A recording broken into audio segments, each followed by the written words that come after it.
Bom dia, gente. Boa tarde, boa noite. Depende da hora que você estiver assistindo esse vídeo. Sou o professor Flávio de Itajubá, Minas Gerais. Estou aqui falando pela Escola do conhecimento do Senhor Jesus. Falo também pela Associação Teológica Cason, ATEC. E hoje nós estamos aqui para dar sequência à nossa série de estudos sobre profetas maiores e menores. Já fizemos 2 vídeos anteriores falando sobre os profetas maiores, Isaías, Jeremias, Ezequiel e Daniel. Agora vamos começar aqui sobre os profetas menores. Osés, Joel, Amós, Obadias, Jonas, Miqueias, Naum, Abacuque, Sofonias, Ageu, Zacarias e Malaquias. 12 profetas. Lembrar bem que é usado, né, o termo profetas maiores e menores, não pela importância do livro, mas pela extensão do livro. Tá ok? Os profetas maiores, os livros são mais extensos. E os profetas menores, então, né, já um pouco menos capítulos. Tá ok? Mas a importância é tanto para um como para o outro. Então, vamos começar aqui então nosso estudo então, tá? Começar com o livro de Oséias. Tá ok?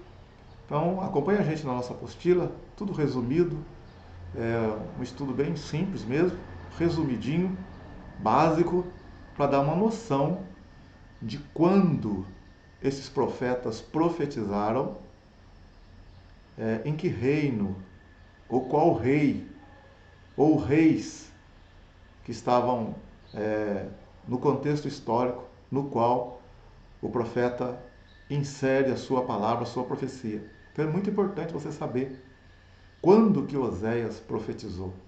O livro de Oséias se refere a qual época?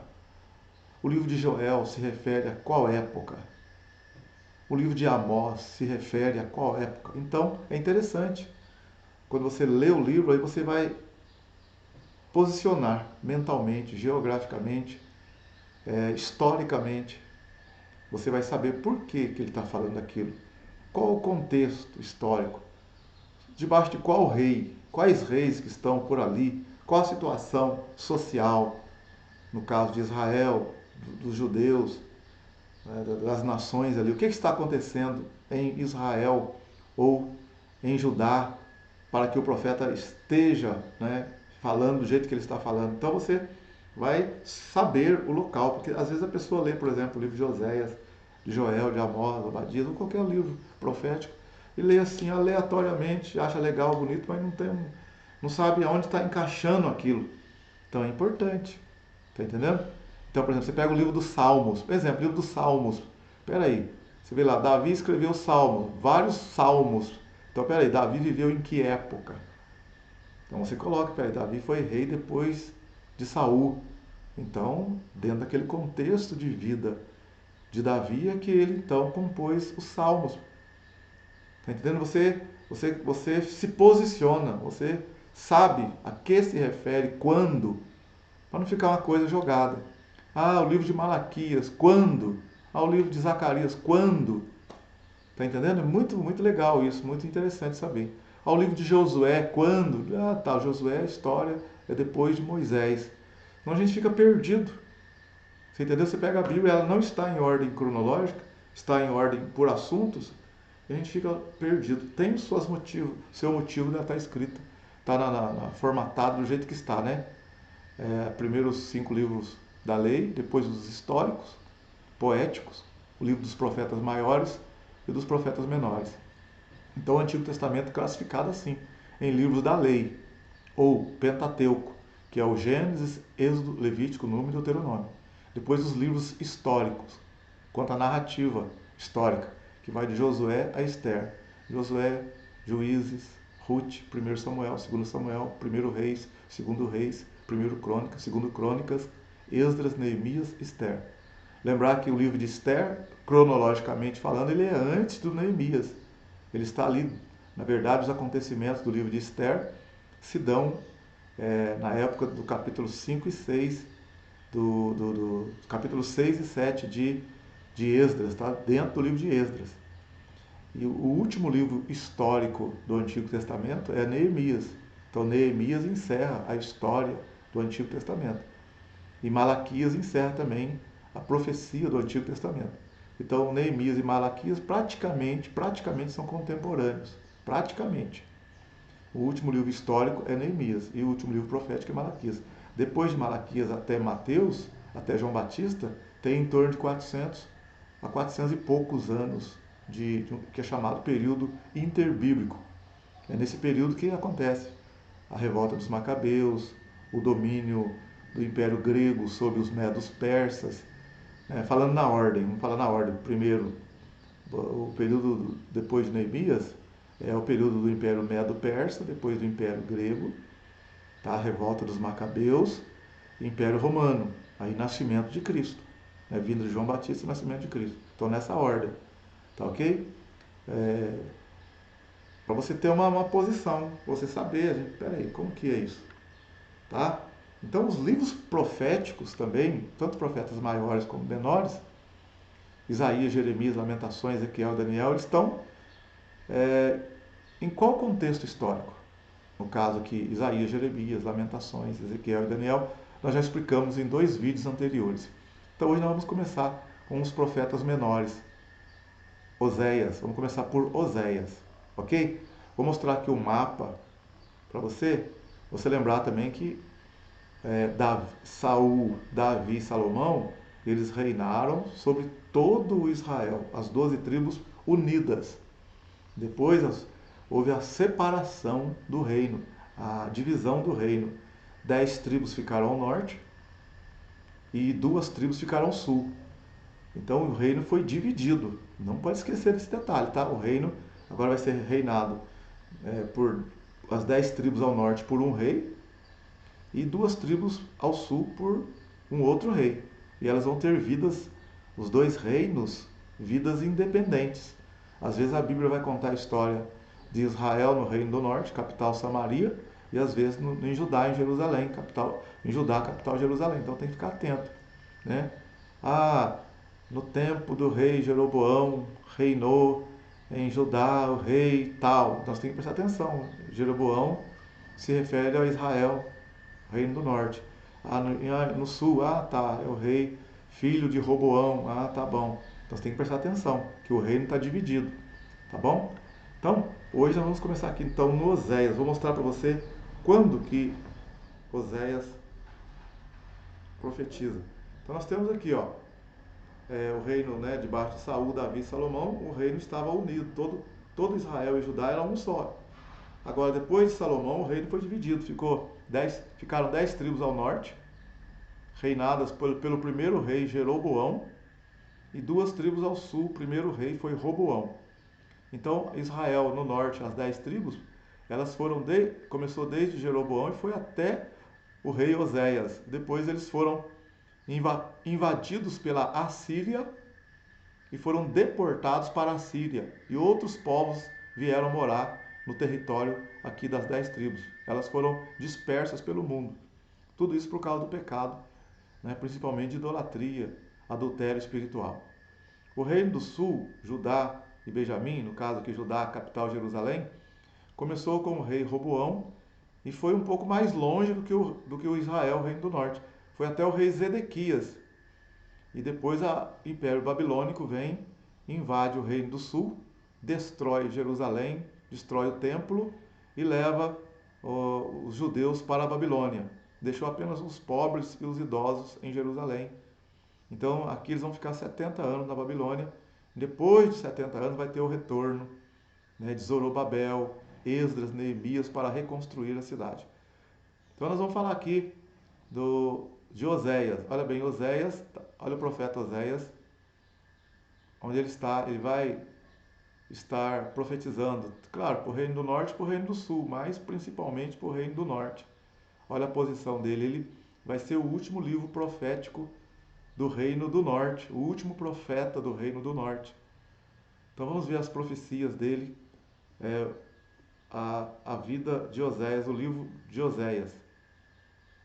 Antes, uma breve introdução novamente. Os profetas, né? Estamos aqui. Os profetas menores são assim denominados tendo em vista não o grau de importância de seus escritos, mas o volume, né, de seus livros, que são bem menores do que os profetas maiores. Deixa eu só tirar esse lápis aqui. Bom, embora tenha uma participação em volume menor, foram muito importantes na história bíblica e suas palavras inspiradas por Deus. Os profetas menores são Oséias, Joel e Amós, Obadias, Jonas e Miqueias, Naum, Abacuque, Sofonias, Ageu, Zacarias e Malaquias.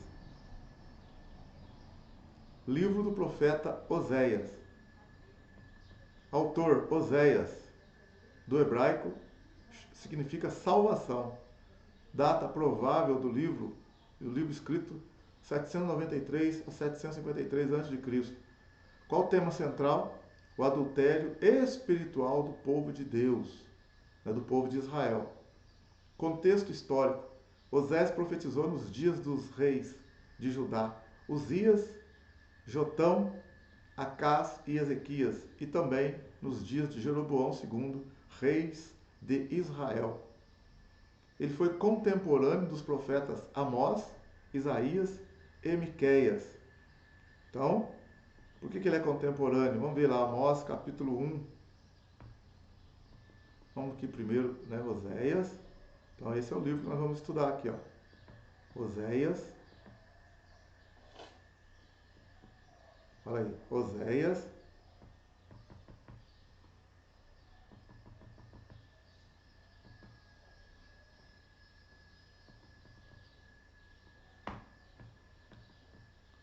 Vamos ver Oséias, palavra do Senhor que foi dirigida a Oséias, filho de Beeri. Olha bem, nos dias dos reis, ó, do rei Uzias, Jotão, Acás, Ezequias, reis de Judá. E nos dias de Jeroboão, filho de Joás, rei de Israel. Então, bem, ao norte, nos dias de Jeroboão, filho de Joás, rei de Israel. E ao sul, né, no caso, Uzias, Jotão, Acás e Ezequias, reis de Judá. Então, olha aqui, ó. Ezequias, Acás, Jotão e Uzias, tá vendo? Então, Osés participou da época de Ezequias, Acás, Jotão. Ele foi o último profeta que viu, né? Ele foi o profeta que viu a destruição e a invasão da Assíria em Israel no norte. E ele também profetizou desde os tempos aqui de Jeroboão, aqui, ó. Esse Jeroboão, segundo aqui. Então significa que ele profetizou de Jeroboão até Oséias, o rei Oséias, já que ele também profetizou de Uzias até Ezequias. Agora, ele é contemporâneo, então, de Amós, de Isaías e Miqueias. Por quê? Amós capítulo 1, verso 1. Oséias, Joel, Amós. Olha para você ver, Amós capítulo 1. Amós 1. As palavras de Amós, que estava entre os pastores de Tecoa, os quais viu a respeito de Israel nos dias de Uzias. Está vendo? O mesmo rei em que o Oséias profetizou. Rei de Judá, e nos dias de Jeroboão, filho de Joás, rei de Israel. 2 anos antes do terremoto.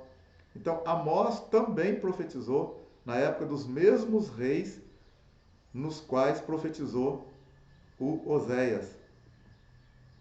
Também podemos ver aqui Isaías capítulo 1, verso 1. Isaías capítulo 1.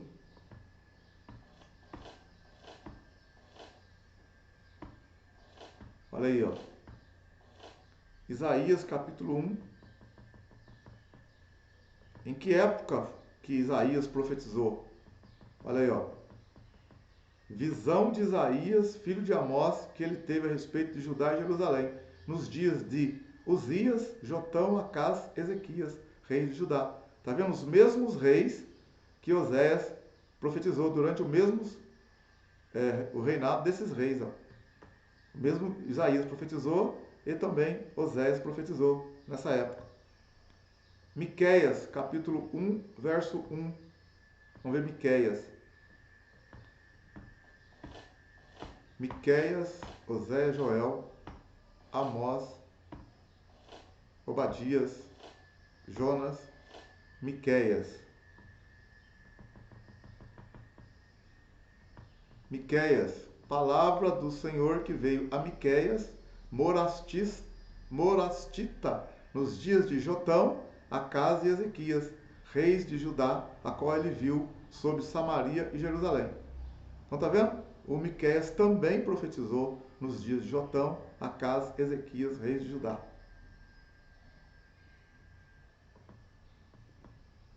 Então você observou que o Oséias profetiza na época de Jotão, Acás, Ezequias, reis de Judá. Na mesma época, né, de Isaías, Miqueias, né, de Amós. Então, eles são contemporâneos de Oséias. O que significa? Viveram e profetizaram no mesmo período que Oséias profetizou. Então, quando nós estamos estudando o livro de Oséias, devemos imaginar, peraí, Oséias não é um profeta que está sozinho. Existem outros profetas também por ali. Né? Claro, talvez morando perto ou morando longe. Igual hoje, por exemplo, tem homens de Deus aqui e tem homens de Deus em outros lugares, vivendo paralelamente, né? Dentro do seu contexto social. Então, às vezes o profeta fala uma coisa aqui e dias depois o outro profeta fala lá. Então é só para a gente se posicionar, tá ok? Saber que Oséias não está sozinho. Então, Oséias foi, né, contemporâneo. Deixa eu tirar essa. Ver se eu consigo tirar essa. Desenho. Espessura.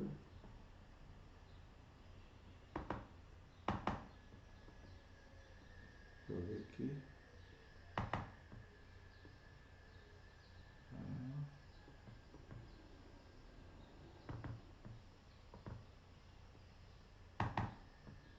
Vamos lá. Foi contemporâneo dos profetas Amós, Isaías e Miqueias. Ele fala sobre o povo que se achava bom e próspero, mas estava se apodrecendo por causa da idolatria, a imoralidade e a injustiça. Desses 4 profetas, Amós e Oséias profetizaram principalmente para Israel. Isaías e Miqueias pregaram mais para Judá. Oséias viveu nos últimos dias do reino de Israel. Devido a séculos de pecado, o povo estava chegando ao fim. A infidelidade espiritual do povo é comparada ao pecado de adultério. Para conhecer mais esse período da história, depois você lê 2 Reis 14 a 17, 2 Crônicas do 26 a 29. O livro de Oséias, talvez mais do que qualquer outro livro do Velho Testamento, expõe o coração de Deus. Oséias vive no próprio casamento o que Deus estava passando em relação a Israel.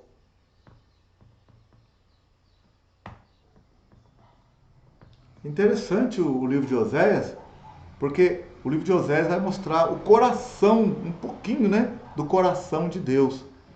Nós vamos observar aqui que no livro de Oséias o Senhor vai mostrar o adultério do povo de Israel. Então, o adultério espiritual do povo de Israel, quando eles partem para a idolatria, que é um pecado terrível. Inclusive o primeiro mandamento, né, de Deus é: não terás outros deuses diante de mim. Primeiro mandamento: não terás outros deuses diante de mim. Êxodo capítulo 20. Então, né, no Novo Testamento o Senhor coloca lá: amarás o Senhor teu Deus de todo o teu coração, de todo o teu entendimento, com todas as tuas forças. Então, Deus em primeiro lugar. Então, o Israel, eles são muito... Aqui, né, Oséias vai mostrar a ingratidão de Israel. E Deus, então, vai usar o próprio Oséias, a vida dele. Ele vai sentir na pele o que é conviver com alguém em adultério, em prostituição. No caso, Israel espiritual. Mas Oséias vai sentir a realidade na pele dele. Vamos lá.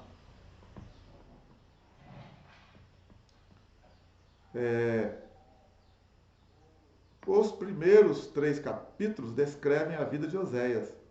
Ele se casa, mas a mulher dele se torna adúltera. Ele sofre com a infidelidade dela, mas ainda mostra a misericórdia para tomá-la de volta. Assim Deus viu a sua noiva, o povo de Israel, se envolvendo com outros deuses, ou seja, cometendo adultério espiritual. Mesmo depois de tudo que Israel havia feito, Deus teria graça e misericórdia para reconciliar com esta esposa adúltera e estabelecer uma nova aliança com ela. Divisão do livro. Israel, a esposa infiel do Senhor. Capítulo 1 ao 3. Vamos dar uma olhadinha, né, no livro de Oséias.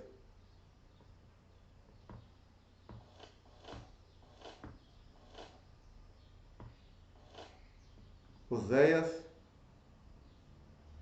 capítulo 1.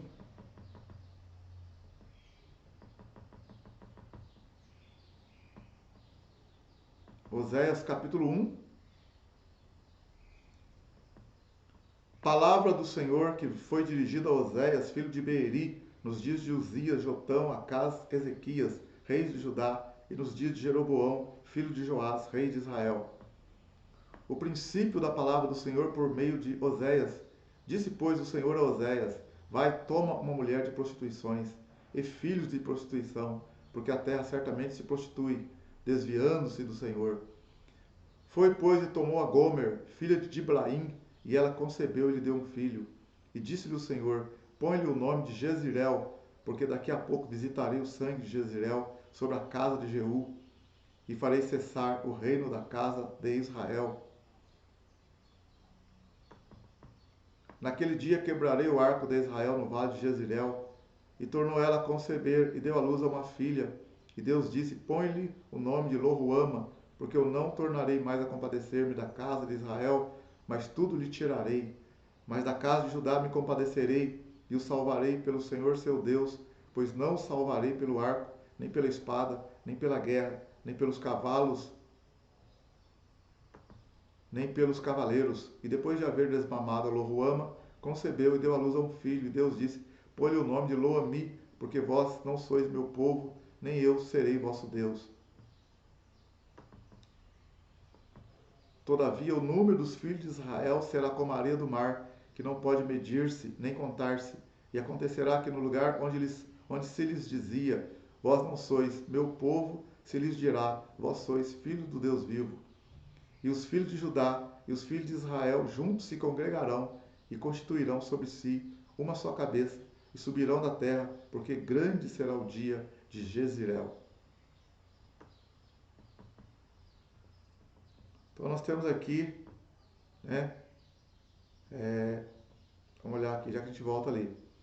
Principais passagens, então, o casamento de Oséias com a mulher prostituta, seus filhos, Jezreel, Deus semeia ou Deus espalha, significa alusão ao exílio que estava por vir, e o povo seria espalhado entre as nações.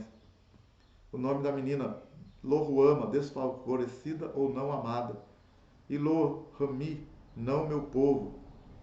Esses dois últimos filhos seriam depois chamados de meu povo e favor, né?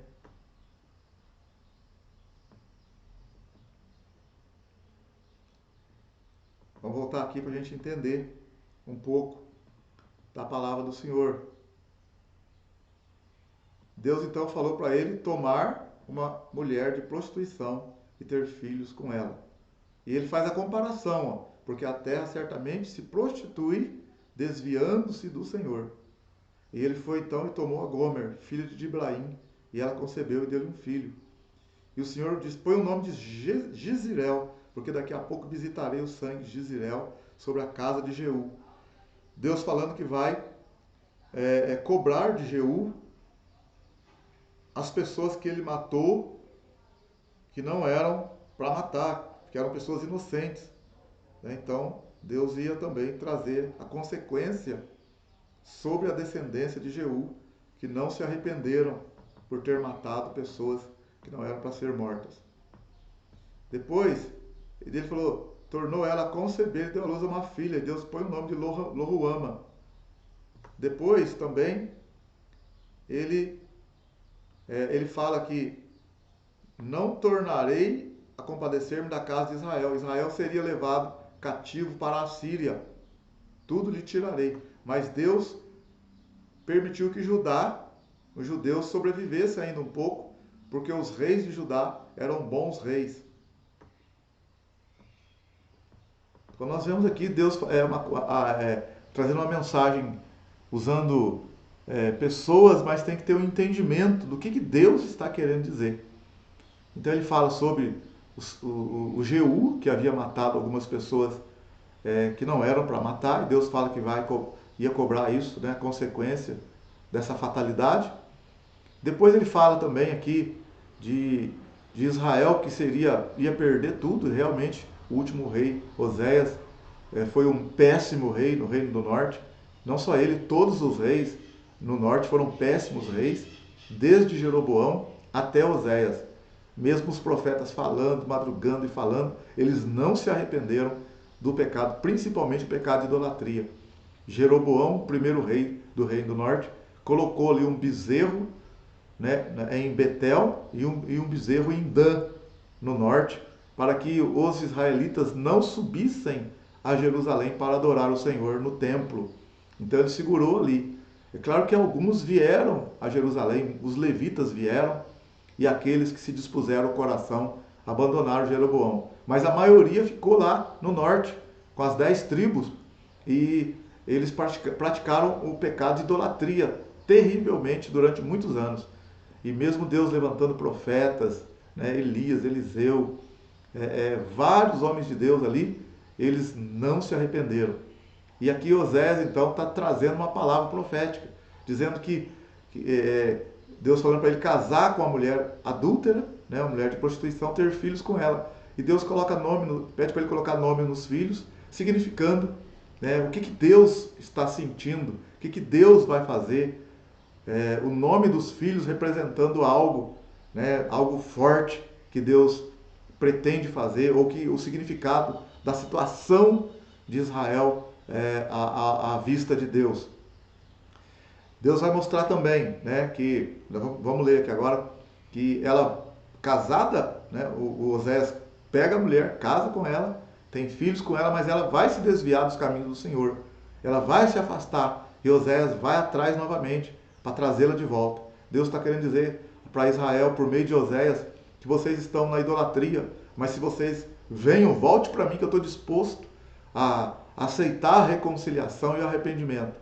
É claro que Israel, nós já conhecemos a história, Israel não vai se voltar ao Senhor. O reino do norte vai ser devastado pela Assíria. Nós temos aqui então, no capítulo 2, dizei a vossos irmãos Ami e a vossas irmãs Ruama.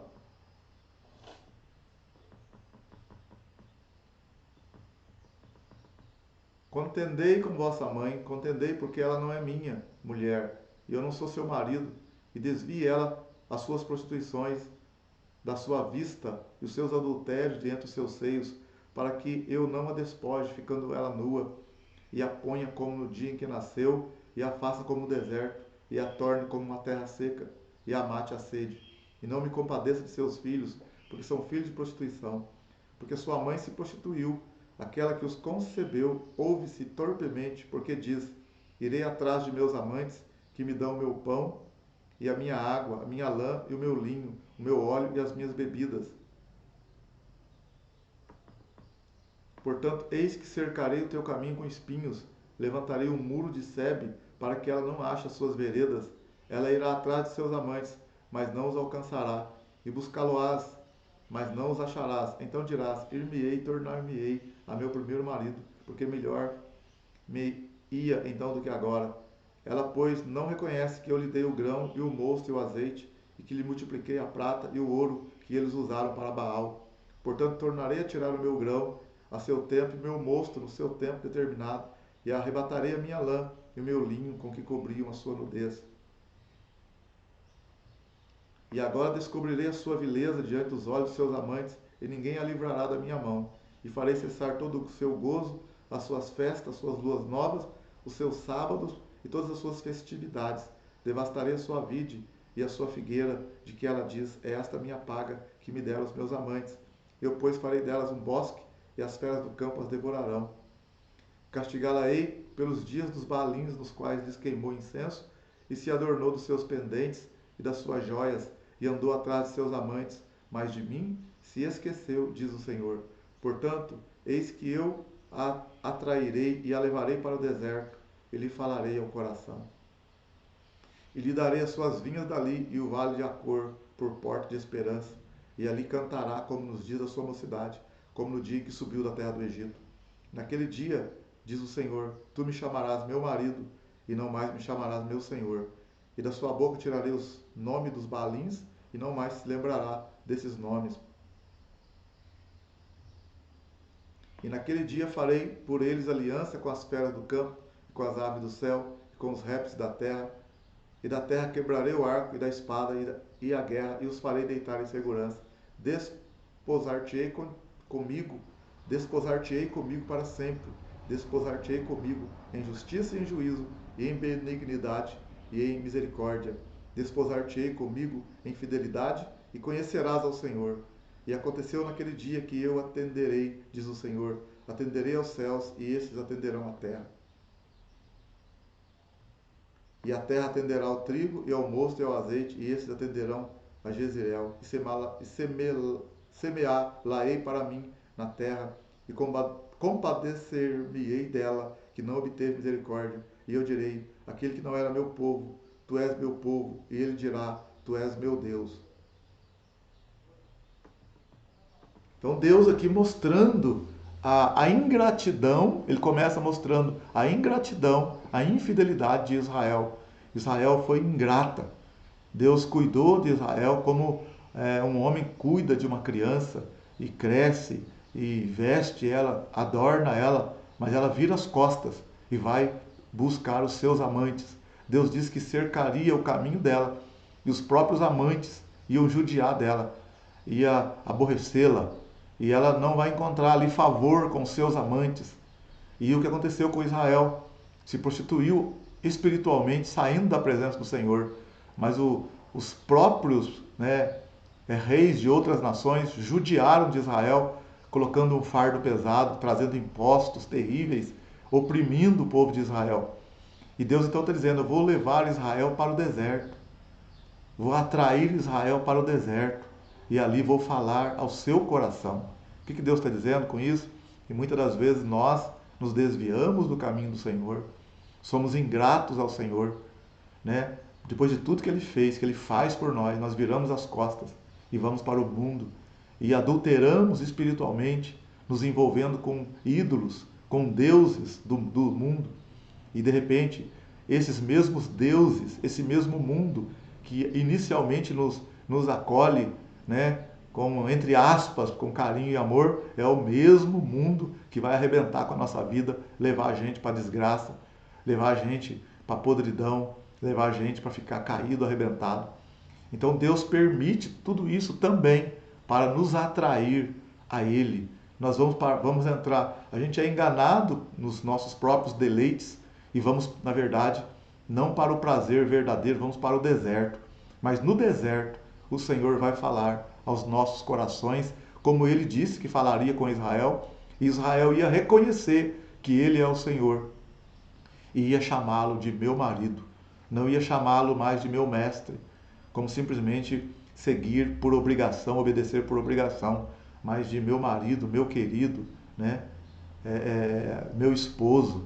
Assim o Senhor também, quando morreu na cruz, o Senhor disse, né, que quando ele morresse na cruz, ele todos atrairia a ele. Então, quando nós olhamos para Cristo, o amor de Cristo nos constrange.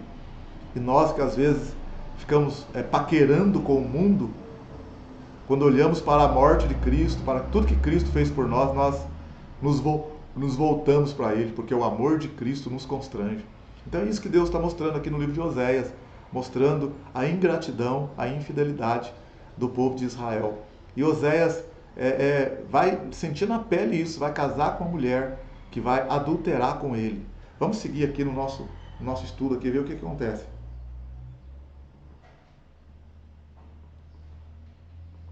Deus manda o profeta resgatar a mulher adúltera. Então, em Oséias capítulo 3, Oséias 3. E o Senhor me disse: vai outra vez, ama uma mulher amada de seu amigo, contudo adúltera, como o Senhor ama os filhos de Israel, embora eles olhem para outros deuses e amem os bolos de uva. E comprei-a para mim por 15 peças de prata e um homer e meio homer de cevada. E ele lhe disse: tu ficarás comigo muitos dias, não te prostituirás, nem serás de outro homem. Assim também eu esperarei por ti. Porque os filhos de Israel ficarão por muitos dias sem rei e sem príncipe, e sem sacrifício, e sem estátua, e sem éfode ou terafim. Depois tornarão os filhos de Israel e buscarão ao Senhor seu Deus e a Davi seu rei, e temerão ao Senhor e a sua bondade no fim dos dias. Você vê aqui, o Osés casou com uma mulher, uma adúltera, ele trouxe a mulher, resgatou a mulher, teve filhos com ela, depois ela abandonou ele, né? E o Senhor falou: vai novamente, traz essa mulher. Ele foi, comprou a mulher, trouxe de volta, recebeu a mulher, perdoou a mulher, segurou ela novamente com ele. E o Senhor fala: assim Israel também, né? Eu amei Israel, amei o povo virou as costas para mim, está na idolatria, mas eu estou trazendo eles de volta de novo, estou perdoando eles. Quero isso. Deus está falando uma coisa futura, que ia trazer Israel de volta, porque Deus os ama, né? Assim também, até nós, também quando nós nos afastamos do Senhor, o Senhor ama cada um de nós. Como o filho pródigo, deixou tudo na casa, foi embora, gastou o dinheiro, mas voltou arrependido e o pai estava pronto para recebê-lo. Claro que a gente não pode ficar brincando, né? De sai, entra, vai para o mundo, volta para Jesus, vai para o mundo, volta para Jesus. Claro que não. Não podemos ficar brincando com isso. Daqui a pouco entra aí o pecado para a morte e aí complica a nossa vida. Nós também não podemos, a Bíblia fala, né, em Hebreus, não podemos ficar voluntariamente no pecado. Temos que buscar ao Senhor, buscar graça, buscar força para poder fugir do pecado. Aqui Israel então está, né, assim, se afastando do Senhor, adulterando espiritualmente, mas o Senhor está perdoando Israel e querendo trazer Israel de volta. É claro que Israel, nesse contexto histórico, na realidade, não vai se arrepender imediatamente. Eles serão mesmo atacados pela Assíria e serão levados para a Síria. Mas o Senhor está profetizando por meio de Oséias uma coisa futura que ia acontecer. E de certa forma aconteceu, né, com o povo, com os judeus depois, com Israel literalmente ainda está para acontecer isso e é coisa para futuro, né, escatológico, mas Deus vai fazer essa obra.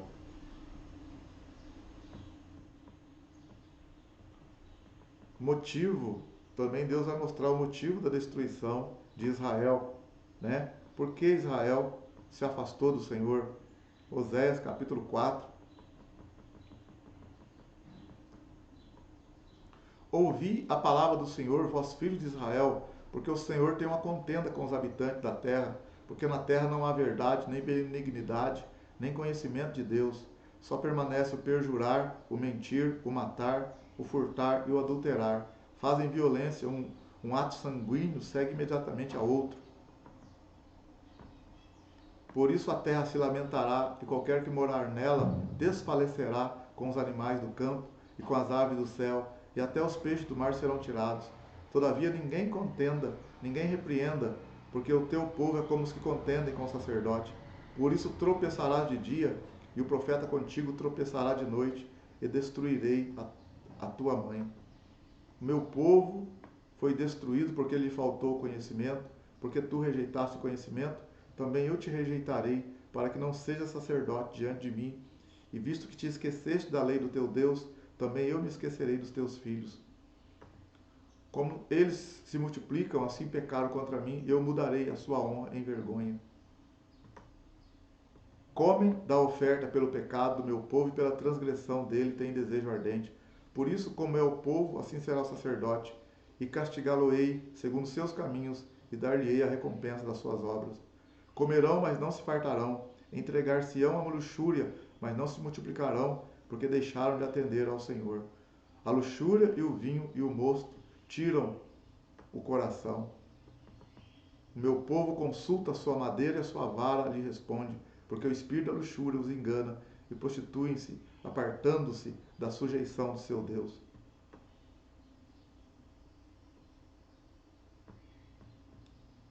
Deus aqui então no capítulo 4 de Oséias mostrando que o povo mente, jura falsamente, adultera, prostitui, rouba, furta, mata, engana e se desviaram da lei do Senhor.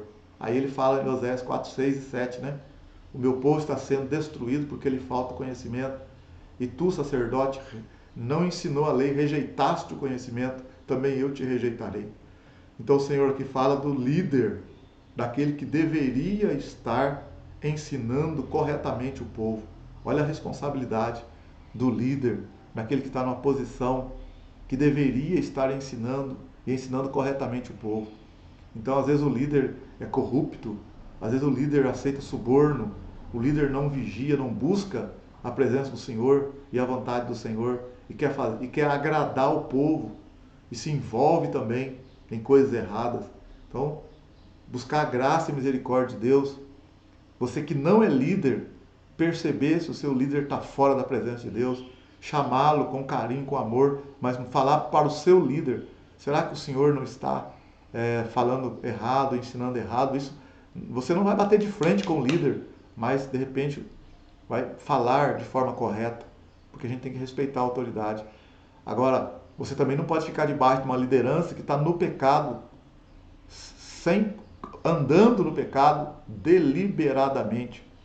Você deve ajudá-lo, conversar com ele, orar por ele e ajudá-lo. Agora, líder, você que está aí desfalecido, desanimado, coloca a tua vida em ordem, busque ao Senhor. Eu sei que não é fácil, eu sei que não é fácil, mas o Senhor nos ajude, nos dê graça para cumprirmos o chamado, a vocação dele. Porque olha aqui a repreensão em Oséias 4,6. Deus repreendendo o sacerdote, porque o mesmo não está ensinando corretamente, devidamente o povo, e isso está fazendo com que o povo vá por um caminho completamente errado, na idolatria, na mentira, no adultério, na prostituição. Aqui está o motivo pelo qual o povo está fora do caminho do Senhor. Falta ali o pulso firme para poder levar a palavra de Deus. Isso também a gente poderia ver no livro de Malaquias também, no capítulo 2, né, que o Senhor fala lá na frente para o profeta Malaquias que os sacerdotes se desviaram do caminho do Senhor e não ensinaram a lei do Senhor. Então vários textos falam sobre isso, né? Então nós aqui devemos estar debaixo da presença do Senhor com temor e tremor. Aqui está a principal razão pelo qual o povo está fora do caminho do Senhor. O sacerdote que não busca ser fiel aos ensinamentos do Senhor, não busca fazer com que o povo conheça a verdade e obedeça a essa verdade. Foi isso que fez com que Israel se desviasse do caminho do Senhor. E o povo desviado, eles sabiam da advertência dos profetas, porque alguém poderia dizer, então o povo não tem culpa. Negativo. O profeta Oséias está repreendendo, chamando a atenção de todos para que se voltem ao Senhor. Inclusive, no começo da divisão do Israel, muitos israelitas perceberam que não se deveria adorar bezerros de ouro e idolatria. Eles desceram, eles subiram, no caso, para Jerusalém e ficaram do lado de Roboão no início da divisão, porque eles queriam adorar o Deus verdadeiro. Nós também, o Espírito de Deus está na nossa vida. E o Espírito testifica com o nosso Espírito. O Espírito nos ensina, nos guia, nos orienta. Faz a gente lembrar daquilo que Jesus nos ensinou. Então, Oséias capítulo 4 aqui, Oséias está falando para o povo aonde está a falha, onde está o erro. Depois nós temos aí o juízo de Deus sobre Israel, no capítulo 8. Vamos ver lá? Oséias capítulo 8, verso 5. Alguns versículos, né?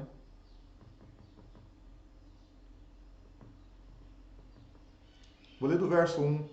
Põe a trombeta à tua boca, ele virá como a águia contra a casa do Senhor, porque transgrediram a minha aliança e se rebelaram contra a minha lei. E a mim clamarão, Deus meu, nós Israel te conhecemos. Israel rejeitou o bem, o inimigo persegui-lo-á. Eles fizeram reis, mas não por mim. Constituíram príncipes, mas eu não o soube. Da sua prata e do seu ouro fizeram ídolos para si, para serem destruídos. O teu bezerro, a Samaria, te rejeitou. A minha ira se acendeu contra eles. Até quando serão eles incapazes da inocência? Porque isso vem de Israel, um artífice o fez, e não é Deus, mas em pedaços será desfeito o bezerro de Samaria. Porque semearam vento e cegarão tormenta. Não haverá seara, a erva não dará farinha, se ader tragá-la-ão os estrangeiros. Israel foi devorado, agora está entre os gentis como um vaso, em que ninguém tem prazer.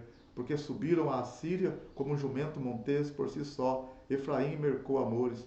Todavia, ainda que eles marquem entre as nações, eu os congregarei, e serão um pouco afligidos por causa da carga dos reis, dos príncipes. Porquanto Efraim multiplicou os altares para pecar, teve altares para pecar. Escrevi-lhes as grandezas da minha lei, porém essas são estimadas como coisa estranha. Quanto ao sacrifício das minhas ofertas, sacrificam carne e a comem, mas o Senhor não as aceita. Agora se lembrará da sua iniquidade e punirá os seus pecados. Eles voltarão para o Egito, porque Israel se esqueceu do seu Criador, e edificou templos, e Judá multiplicou cidades fortificadas, mas eu enviarei fogo contra as suas cidades, consumirá os seus palácios.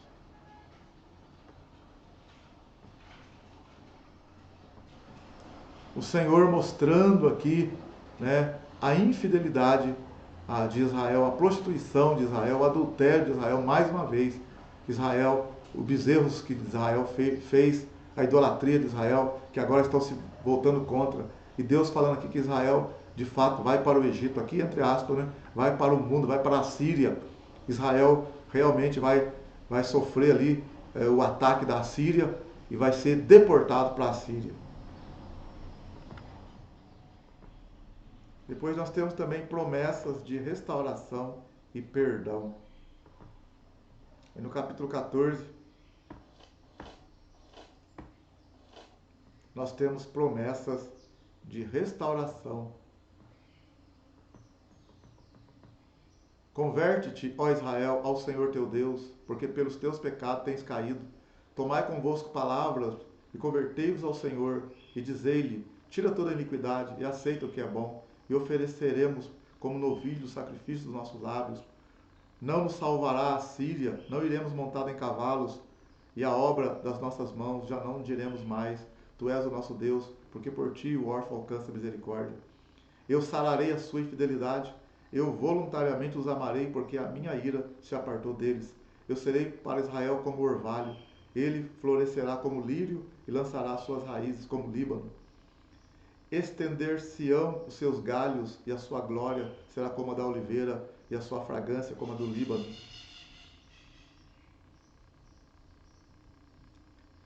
Voltarão os que habitam debaixo da sua sombra, serão vivificados como trigo e florescerão como a vide. A sua memória será como o vinho do Líbano. Efraim dirá: que mais tenho eu com os ídolos? Eu tenho ouvido e cuidarei dele. Eu sou como a fala verde, de mim é achado o teu fruto. Quem é sábio para que entenda essas coisas? Quem é prudente para que as saiba? Porque os caminhos do Senhor são retos, e os justos andarão neles, mas os transgressores neles cairão. Então, ao mesmo tempo, Deus também fala do que Israel, onde Israel errou, o pecado de Israel. Não foi um pecadinho, não, foi muitos anos, e Deus enviando profetas falando, e o povo não se arrepende, não se arrepende. Então, agora Deus permite, então, que Israel seja levado cativo para a Assíria no ano 721, 722 a.C. Então, o Senhor permite ali uma desolação em Israel, e o profeta Osés mostra tudo isso, fala onde está o erro. Mas também aqui no capítulo 14, Deus promete uma restauração para Israel. Deus promete que Israel vai voltar nos caminhos do Senhor. Ok? Maravilha? Vamos agora entrar no livro do profeta Joel. Vamos agora para o profeta Joel, ok? Terminamos o livro de Oséias, vamos para Joel.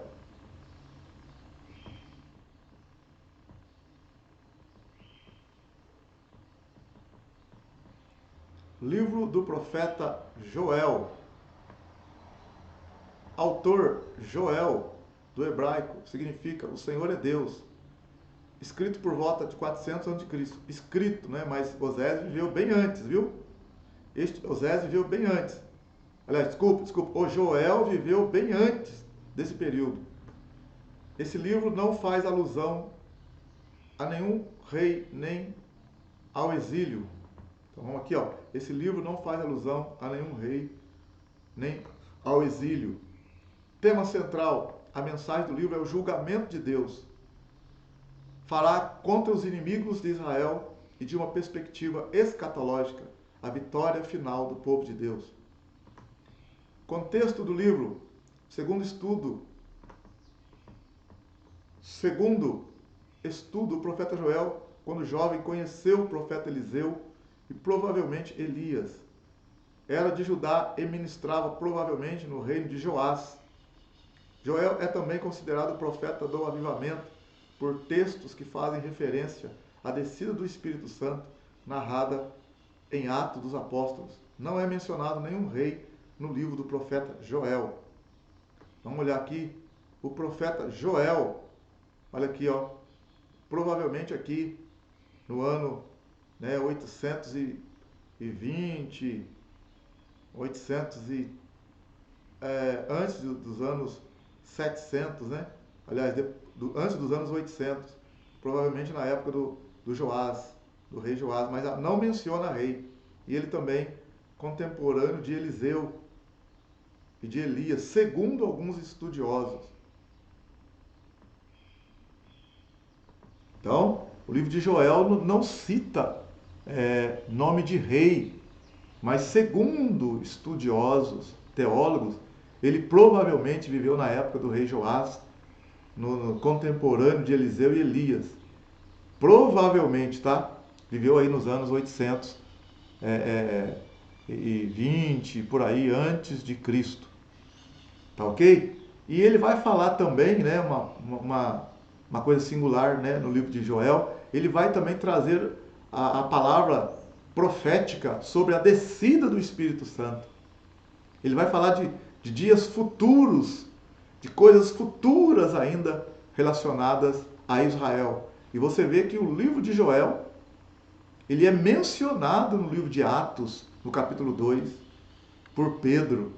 Quando Pedro, ali em Pentecoste, Atos capítulo 2, quando o Espírito Santo desce sobre os 120, sobre os discípulos, lá em Pentecostes, né? Em Atos capítulo 2, e eles começam a falar em outras línguas, e o povo de Jerusalém vem e ouve, muitos falam, eles estão embriagados. Aí Pedro toma a palavra e Pedro fala, isto que vocês estão vendo e ouvindo aqui é o que foi dito pelo profeta Joel, que nos últimos dias Deus derramaria do Espírito dele sobre toda a carne. Então, olha bem, o livro do profeta Joel, ele é também um livro que traz palavras, que traz fatos, que traz profecias, que ainda não se cumpriram exatamente, mas que estão se cumprindo, e já começou até a se cumprir desde a época do Pentecoste até os nossos dias hoje, que é o derramamento do Espírito, e ainda coisas que estão por acontecer até o grande e terrível dia do Senhor. Então o livro de Joel é um livro assim tremendo nessa questão também escatológica. Vamos lá.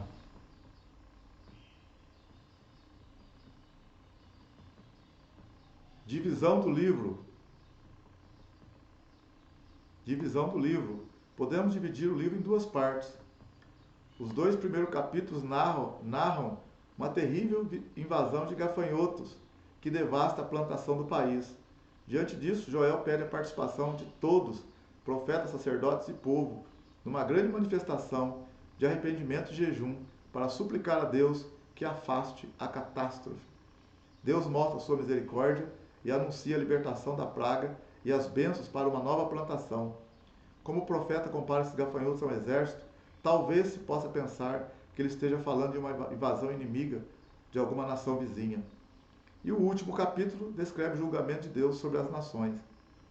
Então, conforme aqui embaixo, aqui, ó, principais passagens, né? Joel capítulo 1, verso 15 e 2, 1. Mas vamos ler o capítulo 1 de Joel. Joel capítulo 1.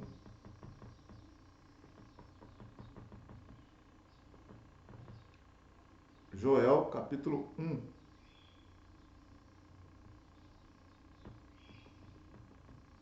Palavra do Senhor que foi dirigida a Joel, filho de Petuel. Ouvi isto, vós anciãos, e escutai todos os moradores da terra. Porventura isto aconteceu em vossos dias, ou nos dias de vossos pais? Fazei sobre isso uma narrativa a vossos filhos, e vossos filhos a seus filhos, e os filhos destes a outra geração. O que ficou da lagarta, o gafanhoto comeu. O que ficou do gafanhoto, a locusta o comeu, e o que ficou da locusta, o pulgão o comeu. Despertai-vos, bêbados, e chorai, e gemei todos os que bebeis vinho, por causa do mosto, porque tirado é da vossa boca. Porque subiu contra a minha terra uma nação poderosa e sem número, seus dentes são dentes de leão, e tem queixadas de um leão velho. Fez da minha vide uma assolação, e tirou a casca da minha figueira, despiu-a toda e a lançou por terra. Os seus sarmentos se embranqueceram.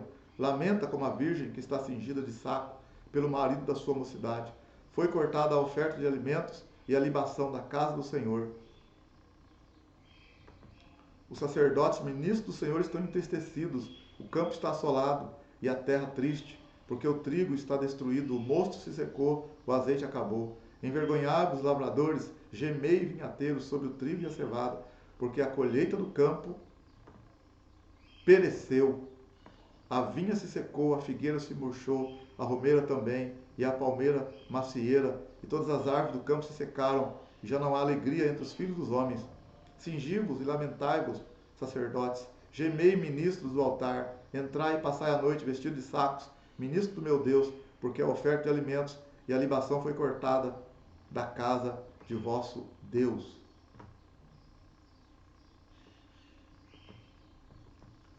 Então nós vemos aqui Joel falando, né, de catástrofe, Joel falando de dias terríveis que o povo de Israel iria viver, Joel falando, né, de coisas difíceis também que até o povo, que os judeus iriam viver, que Deus estava permitindo uma nação, né, terrível, de dentes, né, enormes, que viessem ali atacar e desolar o povo de Israel e o povo de Judá. Então Joel está fazendo uma alerta. Ele fala ali dos gafanhotos, né?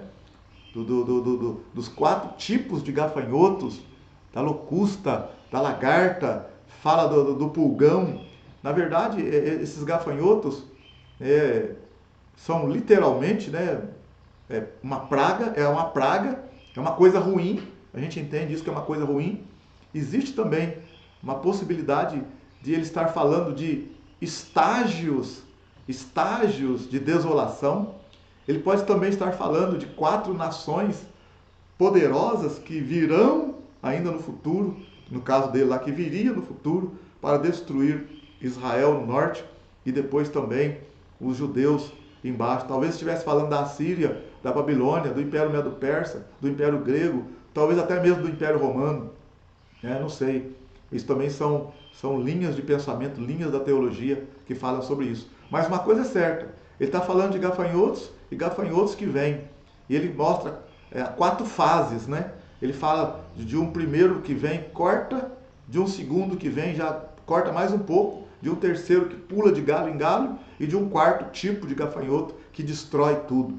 Na verdade, ele está trazendo uma palavra terrível para Israel e para os judeus, para que os judeus permaneçam na presença de Deus e para que Israel, no norte, se arrependa dos seus pecados, se convertam, para que não venha uma desolação terrível. E ele chama, então, Joel chama os ministros, os sacerdotes, para gemer, para jejuar, para chorar na presença do Senhor. Aí no capítulo 2, olha para você ver no capítulo 2, o que ele vai dizer.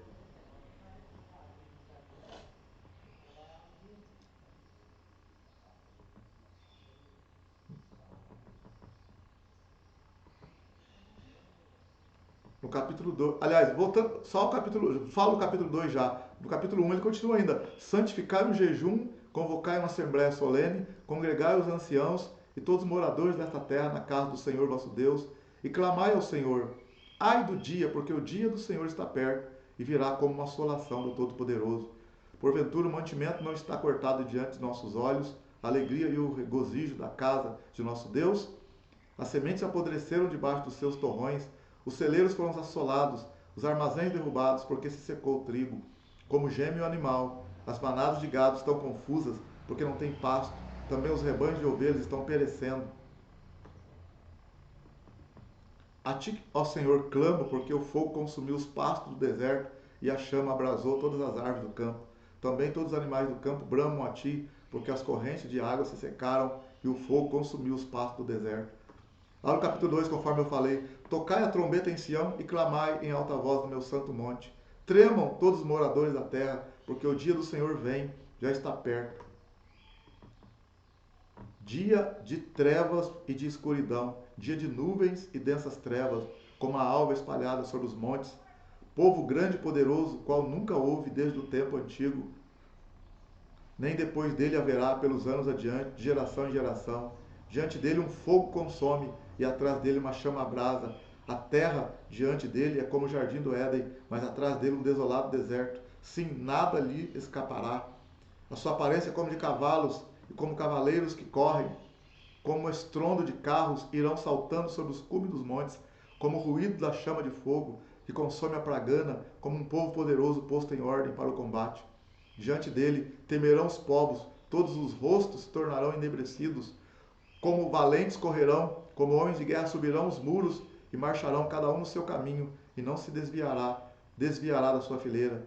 Ninguém apertará seu irmão, marchará cada um pelo seu caminho sobre a mesma espada. Se arremessarão e não serão feridos. Irão pela cidade, correrão pelos muros, subirão as casas, entrarão pelas janelas como ladrão. Diante dele tremerá a terra, abalar-se-ão os céus, o sol e a lua se enegrecerão e as estrelas retirarão o seu resplendor. E o Senhor levantará a sua voz diante do seu exército, porque muitíssimo grande é o seu arraial, porque poderoso é, executando a sua palavra, porque o dia do Senhor é grande, muito terrível, e quem o poderá suportar? Assim, ainda assim, agora mesmo, diz o Senhor, convertei-vos a mim de todo o vosso coração, isso com jejuns, com choro e com pranto, e rasgai o vosso coração, e não as vossas vestes, convertei-vos ao Senhor vosso Deus, porque ele é misericordioso e compassivo e tardio em irar-se, e grande em benignidade, e se arrepende do mal. Quem sabe, se não se voltará e se arrependerá e deixará após si uma bênção em oferta de alimentos e libação para o Senhor vosso Deus, trocai a trombeta em Sião, santificai um jejum, convocai uma assembléia solene. Meu querido, você que me ouve aqui, capítulo 2 de, de Joel, Osés dizendo, tocai a trombeta em Sião, chorai, lamentai, jejuai, rasgai o vosso coração, buscai ao Senhor, porque o dia do Senhor vem e é dia terrível, dia de desolação, de assolação, dia de praga, dia de trevas, dia de muita morte, de coisas terríveis. Então, Osés está chamando a atenção do povo de Israel, chamando a atenção dos judeus, mas principalmente do povo de Israel aqui, para se arrepender, se converter ao Senhor. E também falando comigo e falando com você, que nós sejamos verdadeiros diante do Senhor, que nós venhamos que a conversão seja verdadeira, que não haja falsidade, chega de engano, chega de mentira, chega de falsidade, chega de, de ficar tapando o sol com a peneira. Deus está chamando eu e você para um arrependimento verdadeiro, para buscar ao Senhor de todo o nosso coração, para deixar a palhaçada dos nossos pecados, para deixar a ser vergonhice, as brincadeiras indecentes, o palavreado sujo, para deixar aquelas coisas escondidas, ficar vendo pelas mídias, pornografia, sujeira, piadas indecentes, assistindo porcaria. O Senhor quer um verdadeiro arrependimento, deixar o engano, a traição, o adultério, a malícia, a sujeira, deixar o furto, deixar a falsidade. O Senhor está chamando eu e você agora para o arrependimento verdadeiro, porque o dia do Senhor vem e é dia terrível. O Senhor está chamando a gente para um verdadeiro arrependimento. Quem sabe o Senhor vai afastar o mal de nós, se nós nos arrependermos de verdade. Que o Senhor tenha misericórdia de nós. O Senhor está chamando por o povo ao arrependimento por meio do profeta Joel.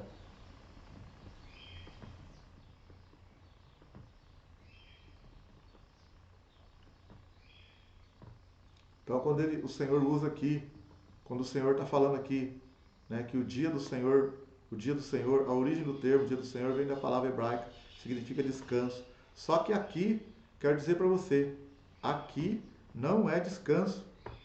Viu? Vou até ver se eu realço aqui, ó. Aqui não é descanso. Aqui, meu irmão, aqui é dia terrível. Viu?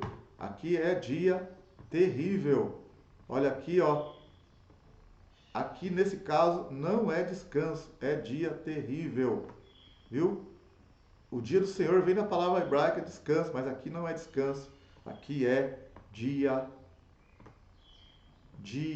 ó, dia terrível. Terrível.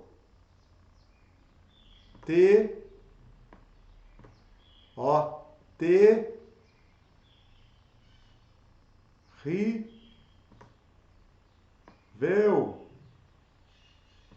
Terrível. Terrível. Viu? Dia terrível. Depois então, ele vem aqui o derramar do Espírito Santo. Eu poderia ter escrito certinho ali, né, dia terrível, mas no embalo aqui, vou mostrar para você que a coisa é feia, viu? Não vai ser brincadeira. O dia do Senhor é dia terrível. Terrível. Você desculpa do jeito que eu escrevi ali, não dá nem para escrever, né? Peguei aqui no embalo aqui, mas o dia do Senhor é dia terrível.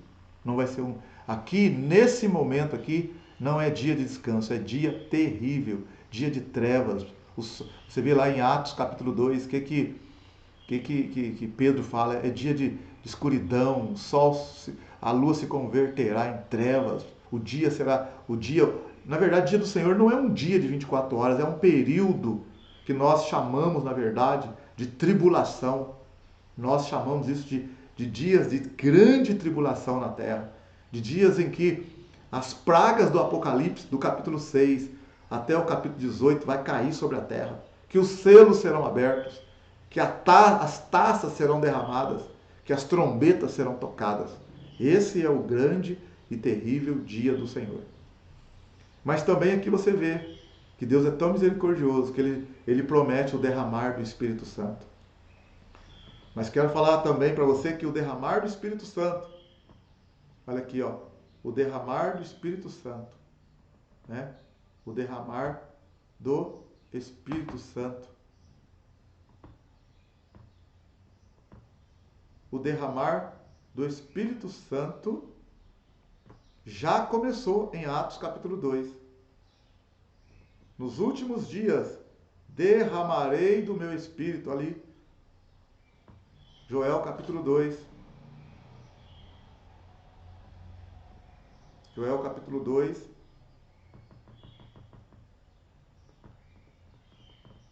E há de ser que depois do dia terrível, derramarei do meu Espírito sobre toda a carne. Vossos filhos e vossas filhas profetizarão, vossos velhos terão sonhos, vossos jovens terão visões, e também sobre os servos e sobre as servas, naqueles dias, derramarei do meu Espírito, mostrarei prodígio no céu e na terra, sangue, fogo e colunas de fumaça. O sol se converterá em trevas e a lua em sangue, antes que venha o grande e terrível dia do Senhor. E há de ser, quer dizer, o dia do Senhor é um período, mas ele vai fechar mesmo, vai fechar o dia dele com a vinda do Senhor. E há de ser que todo aquele que invocar o nome do Senhor será salvo, porque no monte de Sião e em Jerusalém haverá livramento, e assim como disse o Senhor, e entre os sobreviventes aqueles que o Senhor chamar. Então, o dia do Senhor é um período terrível, um período terrível. E o Senhor já começou a derramar do Espírito dele desde o Pentecostes, está derramando do Espírito sobre toda a carne. Mas quando vier o período, culminar o período de assolação e desolação, que nós chamamos de grande tribulação, que isso vai acontecer depois que a igreja for arrebatada, vai ter 7 anos de tribulação, dividido em 2 períodos, um período de uma falsa paz, e depois um período tribuloso mesmo, tribulação terrível, que é o dia do Senhor, um período terrível. Depois vai culminar com a vinda gloriosa do Senhor, em que então, esse então é em que o sol se converterá em trevas mesmo. Só o Senhor vai brilhar naquele dia, mas aquele que invocar o nome do Senhor será salvo. Aquele que buscar o Senhor será salvo. Ali depois vai ter a guerra no Armagedon, muitos vão morrer. Então ali culmina o dia do Senhor com a vinda gloriosa dele. E depois ali a besta e o falso profeta são lançados no lago de fogo. O diabo é preso por 1000 anos e o Senhor vai reinar por 1000 anos. Tá ok? Mas isso é um fator escatológico que nós vamos explicar depois numa aula de escatologia. Mas aqui então nós terminamos agora o livro de Joel. Então o livro de Joel, ele profetiza sobre pragas, desolações sobre Israel, principalmente sobre Israel no norte, mas também já dá um alerta para os judeus, porque Israel seria levado para a Síria, as pragas consumiria Israel, e também se os judeus não se arrependessem. Eles estavam indo bem, mas infelizmente depois lá, os últimos reis, né, Jeoaquim, Joaquim, Zedequias, fizeram tudo errado e Deus permitiu que Babilônia viesse também e assolasse Jerusalém. Mas Deus está chamando aqui a atenção dos líderes, sacerdotes, ministros, para jejuarem, para buscarem ao Senhor com temor e tremor. E Deus, ao mesmo tempo, faz promessas que, mesmo que coisas terríveis estavam para acontecer, Ele faz uma promessa de restauração, de que o povo se convertesse, o Espírito do Senhor seria derramado e todo aquele que invocasse o nome do Senhor seria salvo. Isso que Joel começou a profetizar. Começou a acontecer lá com Israel e vem vindo pelo tempo afora, passando por Pedro, né, em Pentecostes capítulo 2 e se estendendo até os nossos dias. Ainda tem coisas ainda para acontecer. Então o livro de Joel ainda tem coisas que estarão acontecendo ainda. Ok? Vamos agora para o livro de Amós. Vamos ver o livro de Amós. Livro do profeta Amós. Aqui tá errado, aqui tá, gente? Aqui, ó. Aqui não é Joel, é Amós, tá? Livro do profeta Amós. Autor Amós, tá? Então aqui tá Joel, aqui tá errado, tá bom? Vou só, né? Joel aqui tá errado, aqui é Amós, viu? Tá bom? Aqui é livro do profeta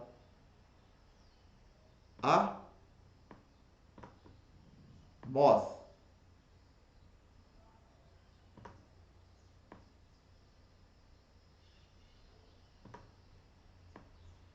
Amós, do hebraico, carregador de fardos. Carregador, significa carregador de fardos. Data, escrito do livro o livro por volta de 765 a 750 a.C. Esse livro não faz alusão a nenhum rei nem ao exílio. Tema central: a condenação de Israel por sua hipocrisia e a injustiça social. Então vamos ver o livro de Amós, aonde ele está posicionado. Amós, olha aqui Amós, provavelmente nessa época, né, de Jeroboão II, né, porque tem um Jeroboão aqui no início, esse é o Jeroboão II, um rei que aumentou muito o território de Israel. Ele ampliou bem o território de Israel, mas foi um rei terrível também na idolatria, nas práticas pagãs. Então foi durante o período, provavelmente durante esse período que Amós vai trazer a sua palavra profética, tá? E aqui também embaixo, né, está com o rei Amazias, rei Uzias, enquanto Amazias e Uzias eram reis no Reino do Sul. Mas o livro dele não mostra qual rei, sobre qual rei ele estava profetizando. Mesmo sendo do Reino Sul, ele profetizou para o Reino do Norte.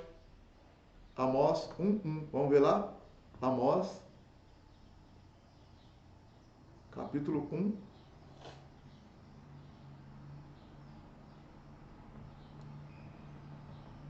Amós, capítulo 1.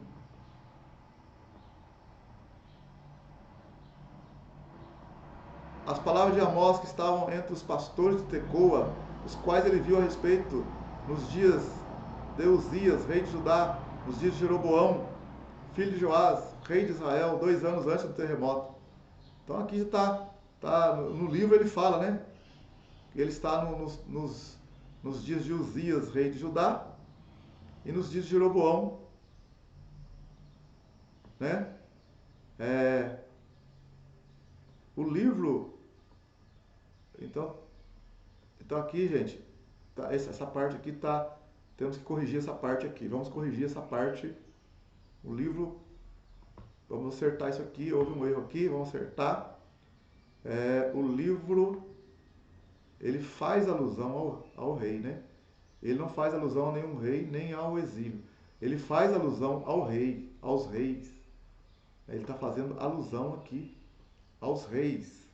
Concorda comigo?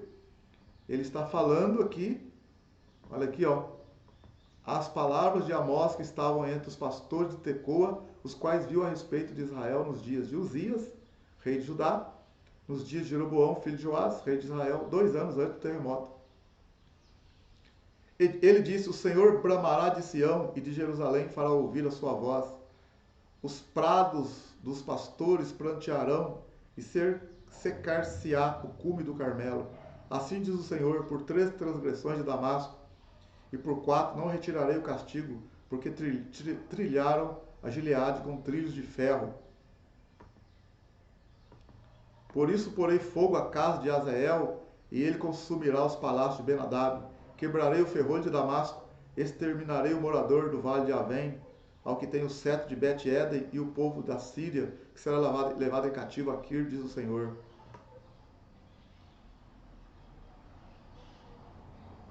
Então nós temos aí,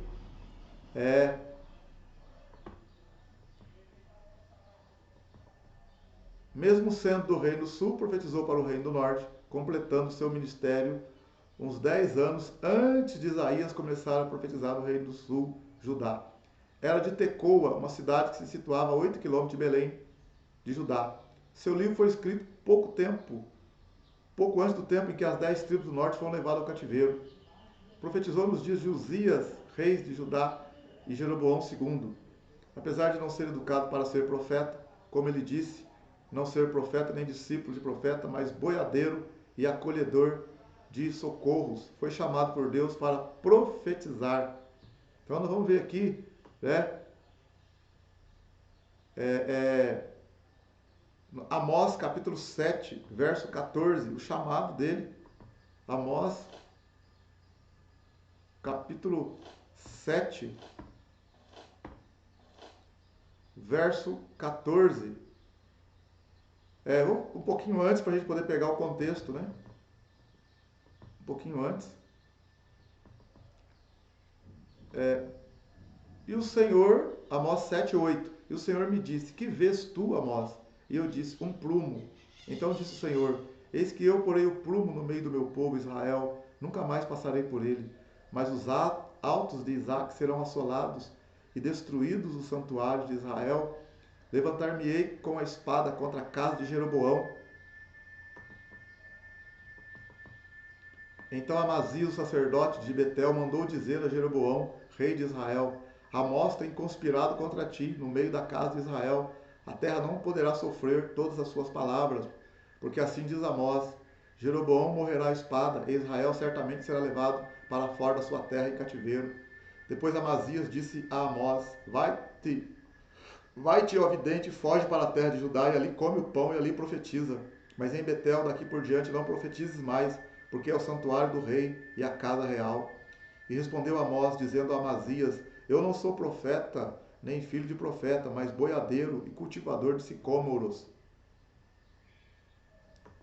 Mas o Senhor me tirou de seguir o rebanho, e o Senhor me disse: Vai e profetiza ao meu povo Israel. Agora, pois, ouve a palavra do Senhor. Tu dizes: Não profetizes contra Israel, nem fales contra a casa de Isaque.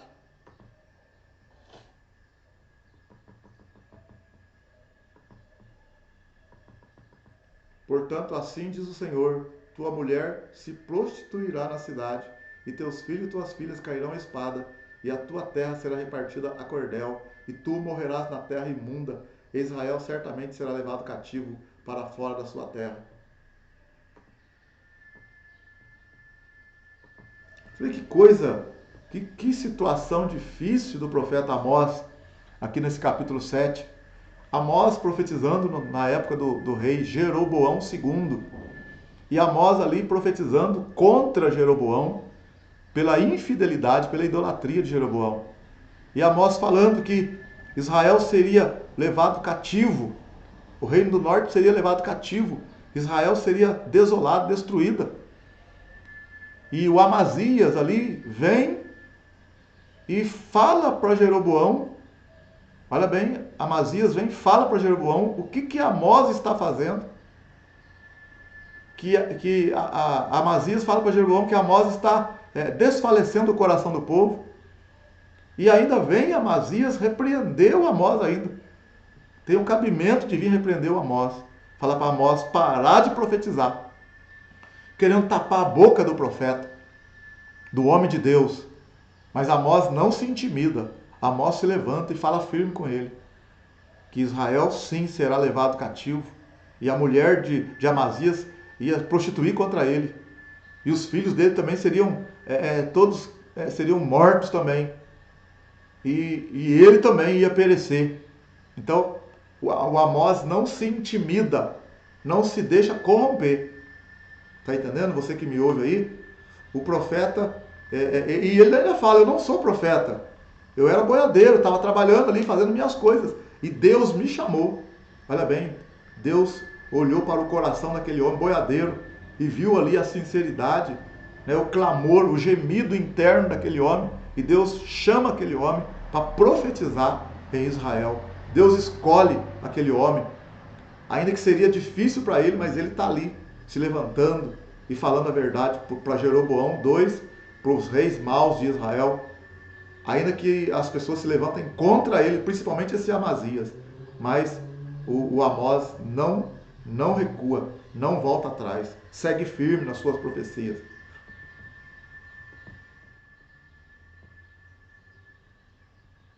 Divisão do livro. Divisão do livro. Julgamento das cidades ao redor de Israel. Julgamento de Judá e Israel. Advertência a toda a casa de Jacó. A glória que há de vir no reino de Davi. Aqui também é interessante essa parte aqui.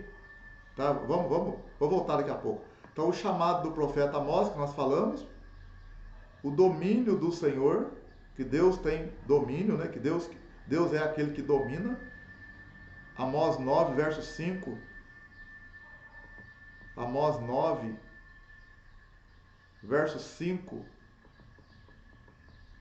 Porque o Senhor dos exércitos é o que toca a terra, e ela se derrete, e todos que habitam nela chorarão, e ela subirá toda como um rio e abaixará como o rio do Egito. Ele é o que edifica suas câmaras superiores no céu e fundou na terra sua abóbada, e o que chama as águas do mar e as derrama sobre a terra. O Senhor é o seu nome. Ele está falando que Deus é grande, poderoso, que Deus domina sobre toda a terra. Ele vai falar também aqui de injustiça social e transgressões. Amós 2. Injustiças sociais e transgressões. Amós 2, versículo 6. As injustiças sociais. Assim diz o Senhor, por 3 transgressão de Israel, e por 4 não retirarei o castigo, porque vendem o justo por dinheiro e o necessitado por um par de sapato. Suspirando pelo pó da terra sobre a cabeça dos pobres, pervertem o caminho dos mansos, e um homem e seu pai entram à mesma moça para profanarem o meu santo nome.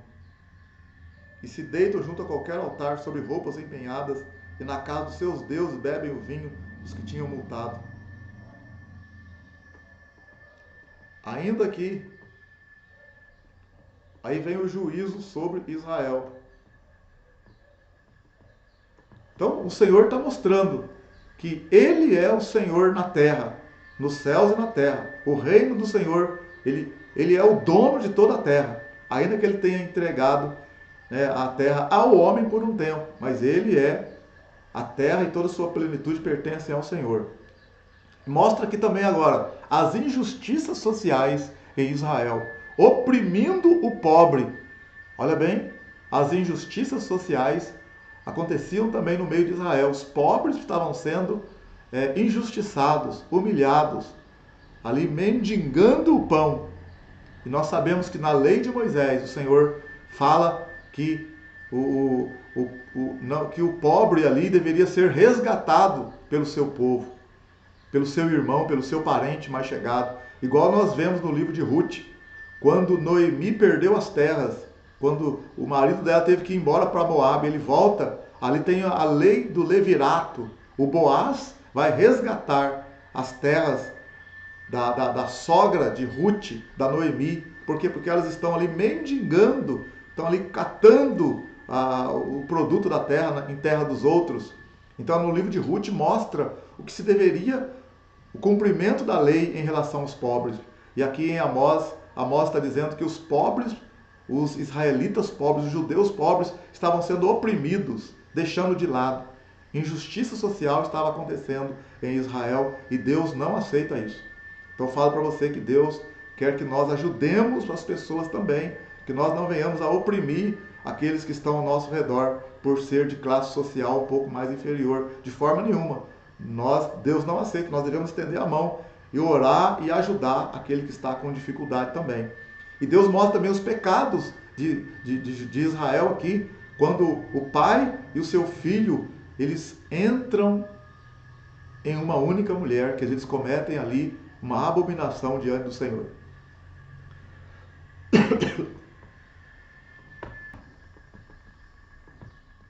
Ainda observando aqui agora, Deus vai vir o juízo sobre Israel.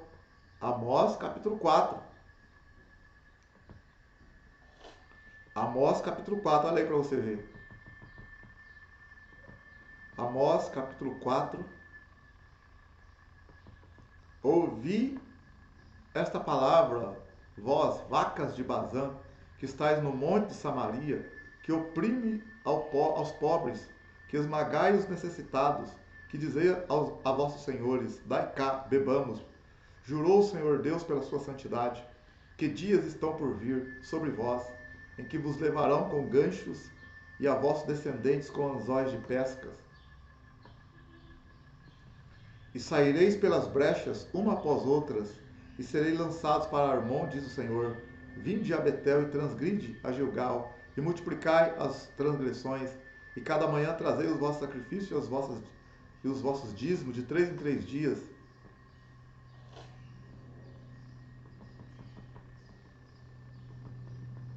E oferecei o sacrifício de louvores do que é levedado, e apregoai as ofertas voluntárias, e publicai-as, porque disso gostais, ó filho de Israel, diz o Senhor. Por isso também vos dei limpeza de dentes em todas as vossas cidades, e falta de pão em todos os vossos lugares. Contudo, não vos convertestes a mim, diz o Senhor. Além disso, retive de vós a chuva, quando ainda faltava 3 meses para a ceifa.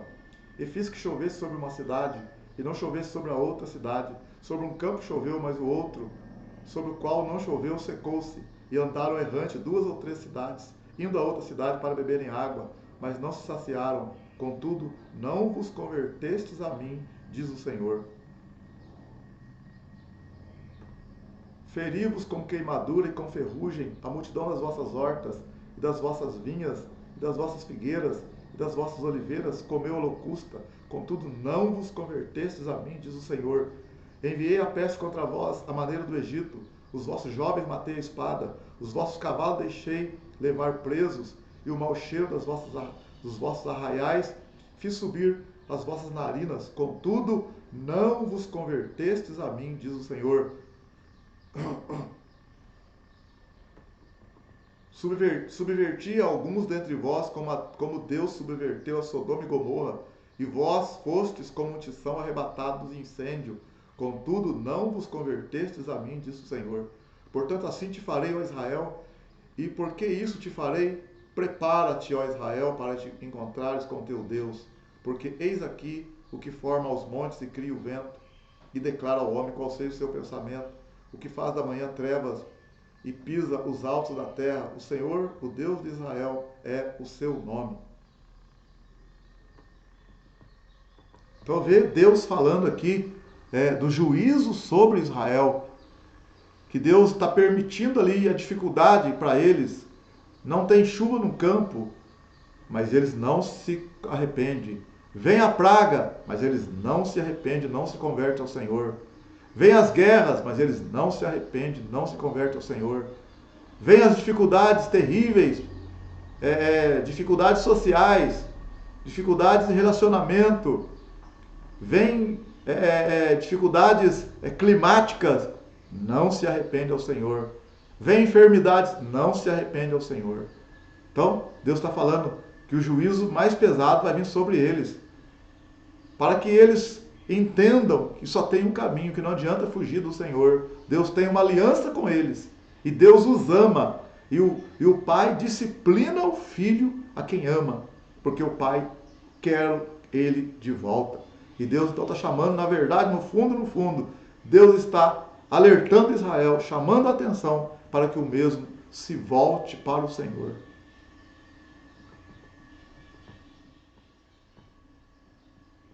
O dia do Senhor, olha para você ver, o dia do Senhor. Amós capítulo 5, verso 18. Amós 5, 18. Novamente, vai mostrar aqui o dia do Senhor, que é dia difícil, dia terrível. Olha aí para você ver, dia do Senhor, não é um dia fácil, é um dia difícil. Ai daqueles que desejam o dia do Senhor. Para que quereis vós esse dia do Senhor? Será de trevas e não luz. É como se um homem fugisse de diante do leão e se encontrasse com ele o urso, ou como se entrando numa casa a sua mão encostasse à parede e fosse mordido por uma cobra. Não será, pois, o dia do Senhor trevas e não luz, escuridão, sem que haja resplendor? Então, olha o dia do Senhor. O dia do Senhor é dia de trevas e não de luz. É como se um homem fugisse de diante do leão e se encontrasse com ele o urso, ou como se entrando numa casa sua mão se encostasse à parede e fosse mordido por uma cobra. Não será, pois, o dia do Senhor trevas e não luz, escuridão sem que haja resplendor? Então, também Amós mostrando que havia pessoas ali que queriam o dia do Senhor, que venha o dia do Senhor, pensando que o dia do Senhor seria uma coisa boa. E conforme eu falei para vocês lá no livro de Joel, né, que o dia do Senhor é um dia terrível, né? A gente sabe que o dia do Senhor tem outro significado também. O dia do Senhor é o dia em que o Senhor ressuscitou. É o dia após o sábado. É o primeiro dia da semana. É o dia de descanso. A gente sabe disso, mas isso é um significado do dia do Senhor. Mas aqui, dentro desse contexto, no Antigo Testamento, dia do Senhor se referia a um período terrível. Está entendendo? A um tempo de muita dificuldade. E aqui aconteceu com o povo de Israel. Um período difícil, quando a Assíria invadiu Israel e desolou Israel. Como Babilônia invadiu Jerusalém e desolou Jerusalém. E ele fala também aqui, isso aqui é uma previsão futura, que bate com o livro de Joel, que o dia do Senhor será um dia de trevas, de escuridão. Como se um homem fugisse de um animal e um outro animal terrível o pegasse. É como se o homem encostasse a mão na parede e uma cobra mordesse a mão dele. Então havia pessoas ali desejando o dia do Senhor, achando que seria um dia tranquilo.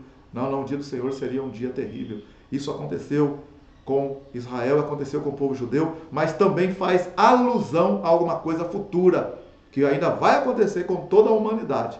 Quando a igreja for arrebatada, haverá uma tribulação na terra como nunca aconteceu. Jesus fala isso em Mateus capítulo 24. que haverá um tempo de tão grande angústia como nunca houve em toda a terra. E se aqueles dias não fossem abreviados, até os escolhidos seriam enganados e cairiam também em confusão. Mas por causa dos escolhidos, esses dias terríveis que ainda vão acontecer, vão ser abreviados.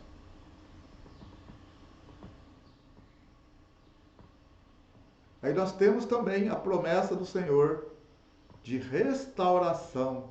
O Senhor sempre trazendo promessa de restauração. Amós capítulo 9, verso 11 ao 15. Amós capítulo 9,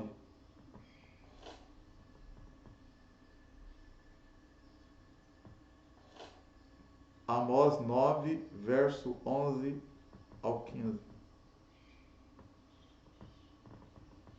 Naquele dia tornarei a levantar o tabernáculo caído de Davi, repararei as suas brechas, e tornarei a levantar as suas ruínas, e o edificarei como nos dias da antiguidade, para que possuam o restante de Edom e todos os gentios que são chamados pelo meu nome, diz o Senhor, que faz essas coisas. Eis que vem dias, diz o Senhor, em que o que labra alcançará os que cega, e o que pisa as uvas, o que lança a semente, e os montes destilarão mosto, e todos os outeiros se derreterão. E trarei do cativeiro meu povo Israel, e eles reedificarão as cidades assoladas, e nelas habitarão, e plantarão vinhas, e beberão o seu vinho, e farão pomares, e lhes comerão fruto, e plantá-los-ei na sua terra, e não serão mais arrancados da sua terra, que lhes dei, diz o Senhor teu Deus. Então, atenção, então, vamos aqui, ó. Naquele dia tornarei a levantar o tabernáculo caído de Davi, e repararei as suas brechas, e tornarei a levantar as suas ruínas, e o edificarei como nos dias da antiguidade, para que possua o restante de Edom, e todos os gentios que são chamados pelo meu nome, diz o Senhor, que faz essas coisas. Então, bastante atenção agora nessa parte aqui. Muito interessante, muito importante. Amós, né, que nós mostrar mais uma vez aqui a posição onde Amós profetizou, já volto a falar com você. Olha a posição onde Amós profetizou. Amós, olha aqui, ó, Amós, no tempo de Jeroboão, no tempo de Amazias e Uzias. Olha quando Amós está profetizando. Amós está profetizando uma calamidade sobre o reino do norte. Claro que serve também para o reino do sul, serve para nós hoje. Amós está profetizando calamidade para o reino do norte. Está mostrando o pecado também e mostrando juízo e dias terríveis para o reino do norte. Mas o que Amós agora no final está mostrando é a restauração de Israel. Olha que coisa interessante. Ele cita aqui agora, Amós capítulo 9, do verso 11 em diante, que o Senhor vai restaurar o tabernáculo de Davi que estava caído. E que também ele vai ajuntar os gentios que chamam pelo nome dele. O que isso significa? O que isso significa? O que é o tabernáculo de Davi? Se você voltar no tempo um pouco e lembrar, quando Davi estava reinando, há muitos anos atrás aqui dessa profecia, Davi quis trazer a arca que estava na casa de Abinadab, né? Davi quis trazer a arca para a cidade de Davi. Davi quis trazer a arca e colocá-la numa tenda. O que aconteceu com a arca? A arca, os bois tropeçaram e o homem colocou a mão e morreu. Depois de 3 meses, a arca ficou 3 meses na casa de Obed-Edom e Deus abençoou a Obed-Edom. Mas depois Davi descobriu como que se deveria trazer a arca e pegou os levitas então, conforme a lei de Moisés, e trouxeram a arca. E Davi colocou uma tenda, a arca debaixo de uma tenda. Essa tenda onde Davi colocou a arca é o tabernáculo de Davi, é a tenda de Davi. É isso que Amós se refere. E ali Davi colocou cantores para louvar ao Senhor 24 horas por dia. Ele fazia revezamentos. para louvar o Senhor diante da arca. Então ele quebrou aquela rigidez do tabernáculo em que só o sumo sacerdote poderia entrar no Santíssimo Lugar. É claro que as pessoas não entravam ali e tocavam na arca, não, não, de forma nenhuma. Os sacerdotes ainda estavam ali perto da arca. Mas ele quebrou um pouco dessa rigidez. E é como se Deus estivesse mostrando dentro da lei uma pitada de sua graça. É como se Deus quisesse dizer assim, ó, eu ainda vou querer que todos os povos tenham condições de chegarem à minha presença. É como se Deus estivesse falando por meio de Davi que há condição do povo chegar na presença de Deus. No tempo de Davi tinha restrições. O povo não poderia chegar ali e tocar na arca. Tinha restrições. Inclusive Uzá morreu. Mas Deus estava mostrando ali qual é a vontade dele. Ele queria que todos os povos estivessem ao redor dele, adorando, exaltando o nome dele.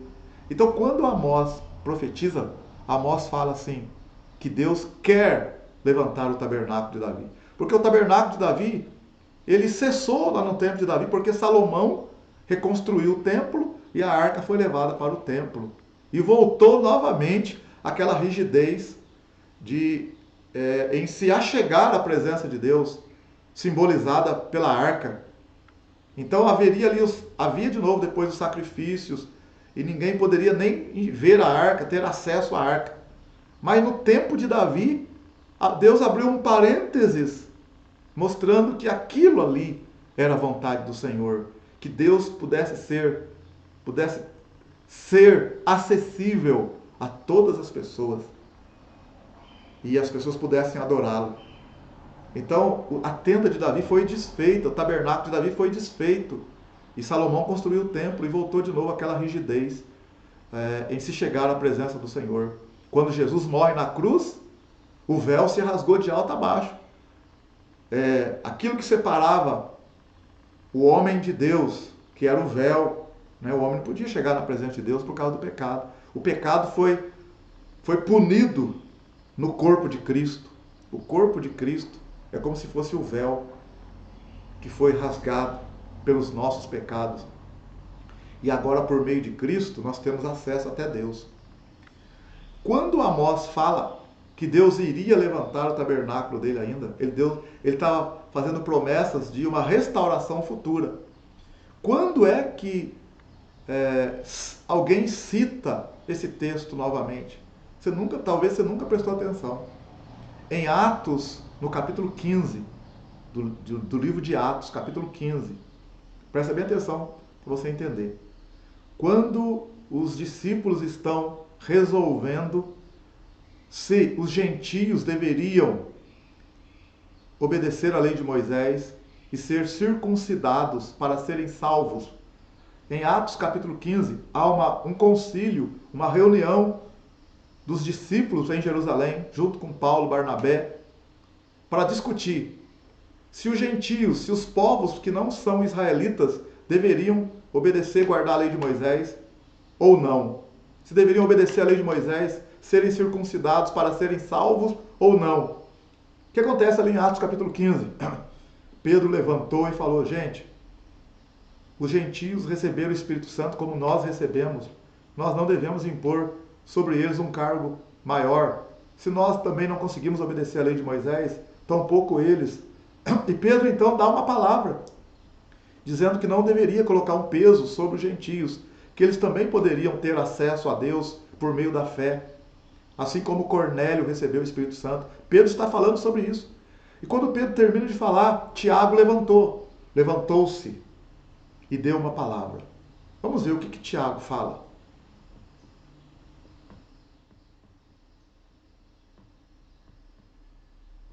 Atos dos Apóstolos. Atos dos Apóstolos. Então, peraí, vamos chegar lá.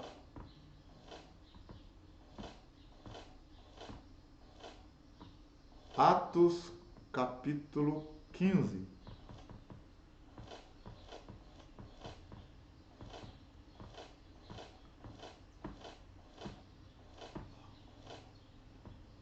para a gente entender a questão aí do tabernáculo de Davi.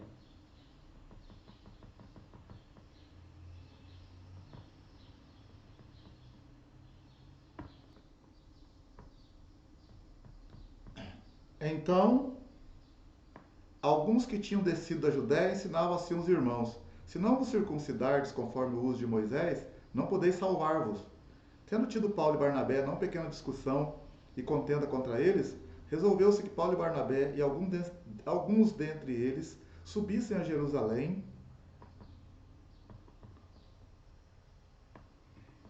aos apóstolos e aos anciãos sobre aquela questão.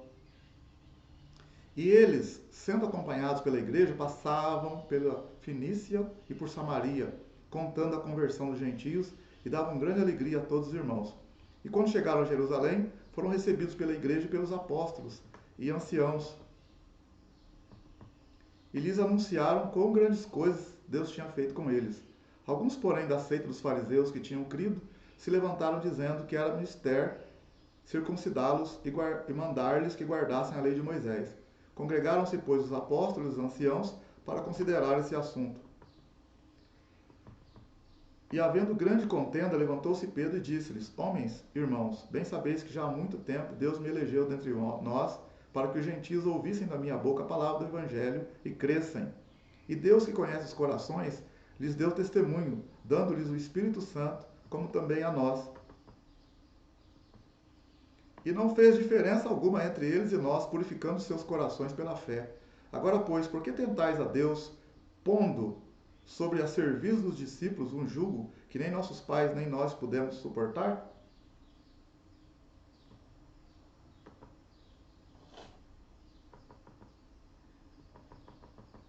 Vamos lá, vamos continuar.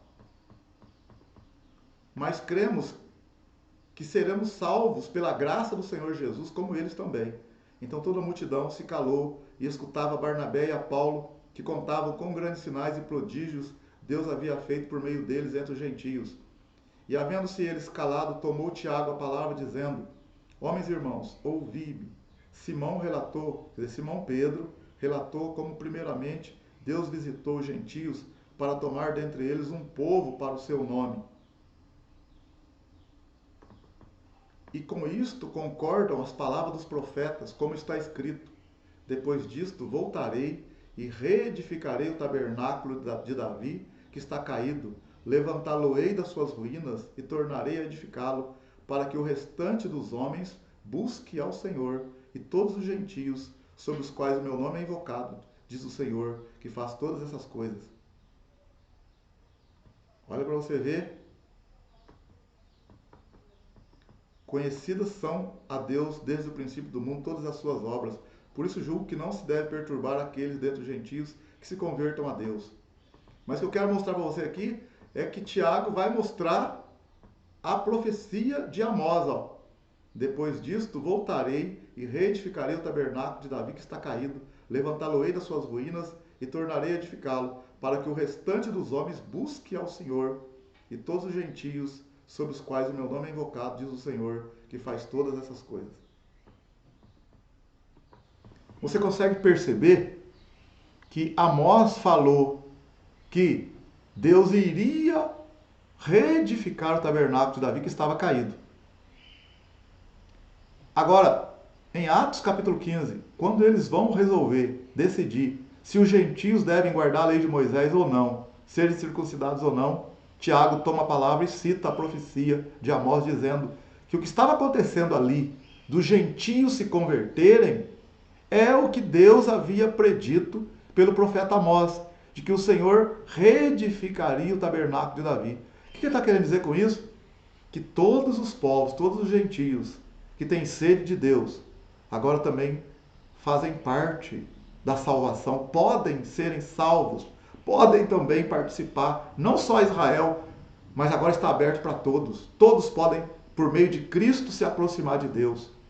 Então, o tabernáculo de Davi, em que Amós profetiza, no capítulo 9, que diz respeito ao final dos tempos, ao começo do final dos tempos, ao final dos tempos, e começou a se cumprir desde quando os gentios começaram a se converter lá com o apóstolo Paulo, com Pedro, e ali o próprio Tiago dá essa palavra, que a conversão dos gentios, ela é bem-vinda, é aceita, e não precisa guardar a lei de Moisés, porque o que está acontecendo é o que Deus havia dito por meio de Amós, que Deus iria levantar o tabernáculo de Davi.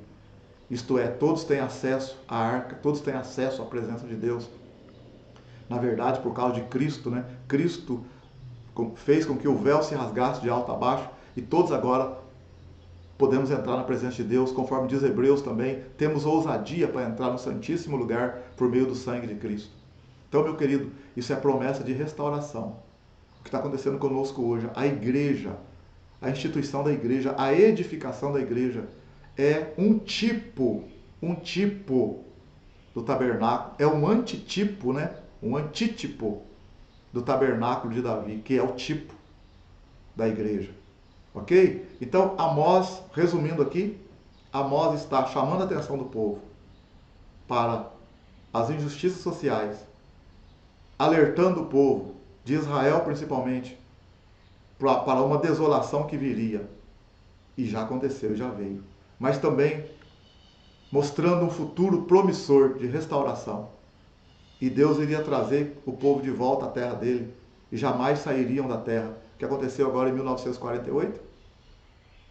Porque o povo foi disperso no ano 70 e no ano 135 também. Foi disperso, o povo de Israel foi disperso. Os judeus foram dispersos. Houve a diáspora dos judeus. Agora, em 1948, Israel voltou a ser nação. Deus os trouxe de volta para estabelecê-los e nunca mais vão sair da terra.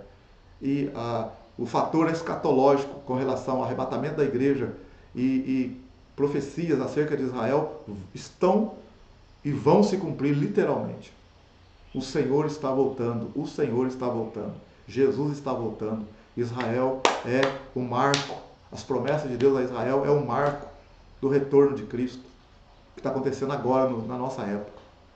Então, meu querido, o livro de Amós é um alerta maravilhoso. O livro de Joel, um alerta tremendo, o livro de Joel, que nós estudamos hoje. O livro de Oséias, Deus chamando, né? Resumindo aqui o nosso estudo de hoje, Oséias, Joel e Amós. Oséias, Deus chamando a adúltera Israel para o arrependimento.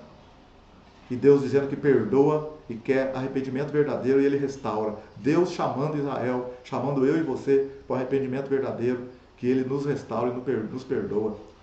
Livro de Joel, Deus falando que nos últimos dias derramarei do meu espírito. Começou a acontecer lá em Atos 2 e muita coisa tem para acontecer. Deus chamando a gente também para o derramar do espírito. E o livro de Amós, Deus falando das injustiças sociais, que Deus não comunga com as injustiças, com a opressão sobre o pobre, mas Deus traz juízo e trouxe sobre Israel. E Deus prometeu restauração, e Deus está restaurando. E Deus prometeu levantar de novo o tabernáculo de Davi. Começou lá em Atos 15, quando a igreja chama os gentios também, que invocam o nome do Senhor para o arrependimento e serem participantes da salvação. Isso está se cumprindo em nosso meio. E Deus tem muitas coisas maravilhosas a fazer. Falo para você que as palavras do Senhor, a palavra do Senhor é fiel e verdadeira. Deus está cumprindo. Ok? Então hoje nós terminamos aqui nesse vídeo aqui, esses 3 profetas menores, Oséias, Joel e Amós. São 12 profetas, né? Tem ainda Obadias, Jonas, Miqueias, Naum, Abacuque, Sofonias, Ageu, Zacarias e Malaquias. Vou fazer um próximo vídeo, continuando então com os outros profetas, ok? Mas por hora, Deus abençoe, grande abraço, dá uma olhadinha no vídeo de novo, reveja o vídeo e vamos escolher o que Deus, vamos entender e meditar naquilo que Deus tem falado aos nossos corações. Grande abraço, até daqui a pouco.